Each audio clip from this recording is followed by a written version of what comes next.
Good evening সবাইকে। এই মুহূর্তে লাইভ আপডেট গুরুত্বপূর্ণ আন্তর্জাতিক সংবাদ। চীন ও কানাডা উচ্চ পর্যায়ের বৈঠকের পর শুল্কে ছাড় ঘোষণা করেছে।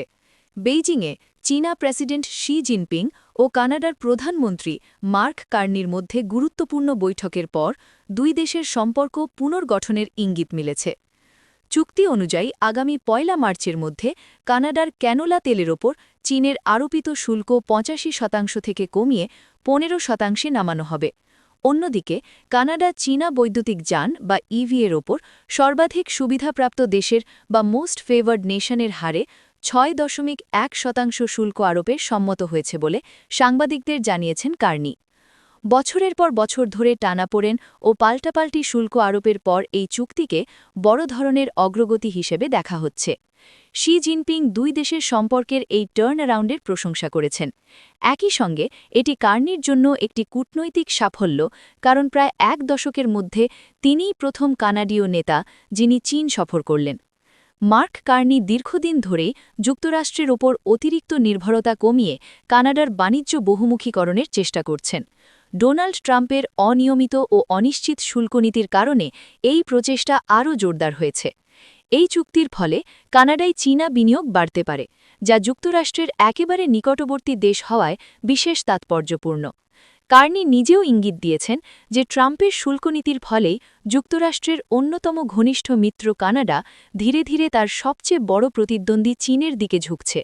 সাংবাদিকদের সঙ্গে কথা বলতে গিয়ে কার্নি বলেন, সাম্প্রতিক মাসগুলিতে চীনের সঙ্গে কানাডার সম্পর্ক আরও পূর্বানুমানযোগ্য হয়েছে এবং বেইজিংয়ের সঙ্গে আলোচনা তিনি বাস্তববাদী ও সম্মানজনক বলে মনে করেছেন।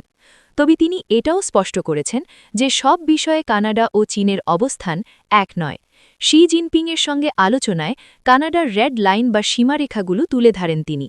এর মধ্যে রয়েছে মানবাধিকার, নির্বাচনে হস্তক্ষেপের আশঙ্কা এবং কূটনৈতিক সম্পর্কের ক্ষেত্রে প্রয়োজনীয় গার্ড রেলগুলি।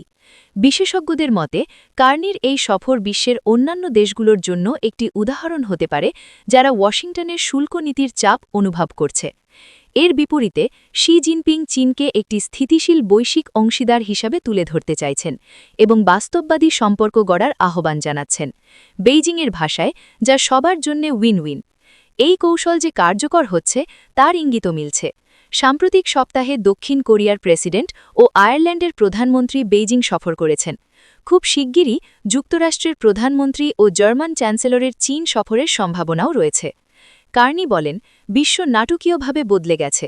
কানাডা নিজেকে যেভাবে অবস্থান করাবে সেটিই আগামী কয়েক দশকের জন্য আমাদের ভবিষ্যৎ নির্ধারণ করবে।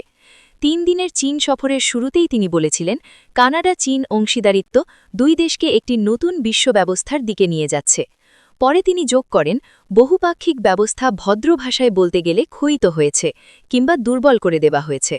শুক্রবার বেইজিংয়ের গ্রেট হল অব দ্য পিপলে চীনা ও কানাডীয় প্রতিনিধি দল বৈঠকে বসার সময় শি জিনপিং বলেন, চীন কানাডা সম্পর্কের সুস্থ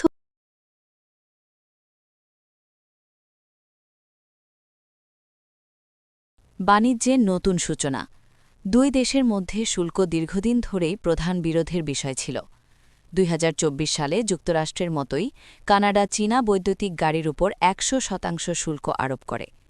এর জবাবে ২০২৫ সালে চীন কানাডার $২ বিলিয়নেরও বেশি মূল্যের কৃষি ও খাদ্যপণ্যের উপর শুল্ক আরোপ করে, যার মধ্যে ক্যানোলা বীজ ও তেল ছিল প্রধান।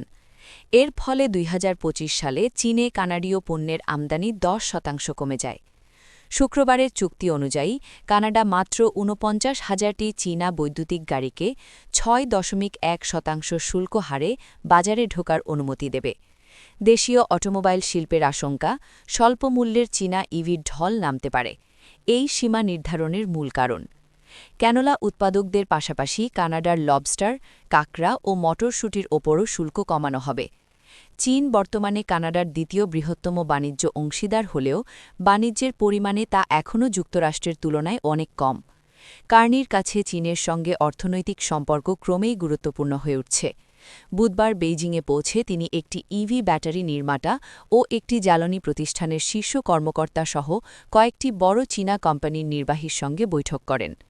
বৃহস্পতিবার দুই দেশ জ্বালানি ও বাণিজ্য সহযোগিতা সংক্রান্ত একাধিক চুক্তিতেও স্বাক্ষর করে। কানাডীয় গ্লোবাল অ্যাফেয়ার্স ইনস্টিটিউটের ভাইস প্রেসিডেন্ট ও সাবেক ডিপ্লোম্যাট কলিন রবার্টসনের মতে এই সফর একটি সম্পর্কের রিসেট, যা হয়তো উচ্চাকাঙ্ক্ষায় সংযত, কিন্তু বাস্তবভাবে আমরা যা অর্জন করতে পারি সেটার উপর বেশি গুরুত্ব দিয়েছে। চীন সফরকারী শেষ কানাডীয় প্রধানমন্ত্রী ছিলেন জাস্টিন ট্রুডো, যিনি 2017 সালে বেইজিংয়ে শি জিনপিংয়ের সঙ্গে বৈঠক করেছিলেন। এরপর 2018 সালে যুক্তরাষ্ট্রের অনুরোধে কানাডা যখন হুয়াওয়ের প্রধান অর্থমন্ত্রী মেং ওয়ানজোকে গ্রেফতার করে, তখন থেকেই সম্পর্কের অবনতি শুরু হয়।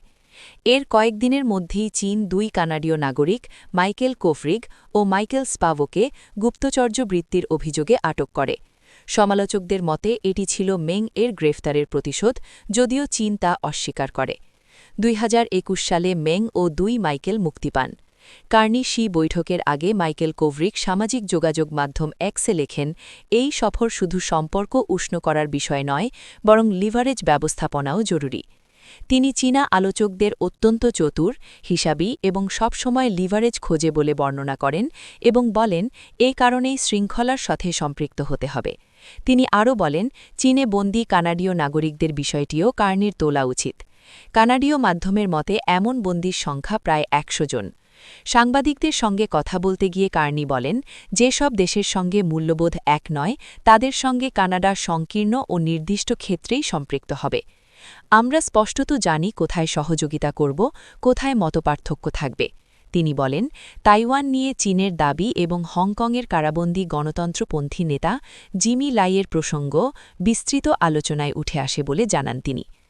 কানাডা ও চীনের ব্যবস্থা ভিন্ন, যা সহযোগিতার পরিধি সীমিত করে, বলেন কার্নি। তিনি যোগ করেন, তবে কার্যকর সম্পর্ক গড়তে হলে সরাসরি কথা বলতে হয়। মেগাফোন হাতে নিয়ে কথা বলা আমাদের পদ্ধতি নয়। এই ধরনের লাইভ আপডেট আন্তর্জাতিক সংবাদ পেতে আমাদের এই চ্যানেলটি অবশ্যই সাবস্ক্রাইব করে রাখুন। ধন্যবাদ।